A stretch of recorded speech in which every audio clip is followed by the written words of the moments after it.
Yeah. Know what it is already. Your boy DL47 AM PM, popping off for real, revisiting as much rugby league information as possible. Right now, we're up to the 1930 wooden spoon in Australian Rugby League. And if you've been watching these videos, you might have guessed that University got it yet again. And yes, they did in 1930.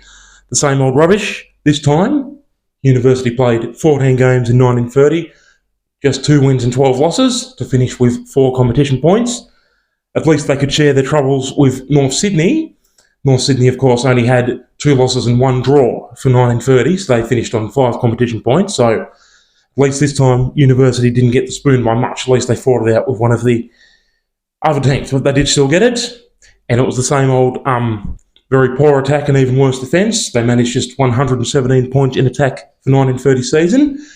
And in defence, they leaked a whopping 321. So the final for and against by University in 1930, minus 204 points. So tough going as per always for them. The end, just to summarise and make it even more embarrassing, the moment in the sun and the most embarrassing moment against the same team. So 1930 round 3, they had their moment in the sun where they beat St George 10 points to 9 in 1930. That's the moment in the sun because St George, of course, were runners-up in 1930. Eventually, Western Suburbs beat St George 27 points to 2 in the 1930 grand final. So St George were runners-up, obviously had a top season to get there. So University somehow beating St George 10 points to 9 in round 3. But then University's most embarrassing moment, also against St George in round 10. So going into the round 10 game, they remembered how they'd beaten St George in round 3. Well, this time St George came out all guns blazing and thumped them 33 points to 2. So the 2 points, a single penalty goal by Ernest Ogg, the University player. His name was Ernest Ogg. Unusual, but that was his name. And he was also the leading point scorer for 1930. He got 2 tries and 12 goals, which is a total of 30 points. Remembering the tries used to be 3 points at the time, not 4 how they are now.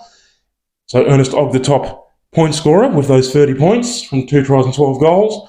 And their top try scorer, a player called Jay McNeil, and he got 8 tries for them in 1930. So, like I said, just the same old frustrating situation for poor old University. We do need to remember, though, that they were students, like they were amateurs, going up against the more professional, more established teams, so they were always going to struggle. But it would have been nice if they at least didn't get the wooden spoon most of the time. So, there you go, 1930 Wooden Spoon University. Tomorrow, tune in again at 4 p.m. Australian Eastern Standard Time, where we've got 1931 Wooden Spoon, which again is University. But eventually they exit the competition in 1937, so we'll see a different team getting the Wooden Spoon from 1938 onwards. Thank you for watching, DL47.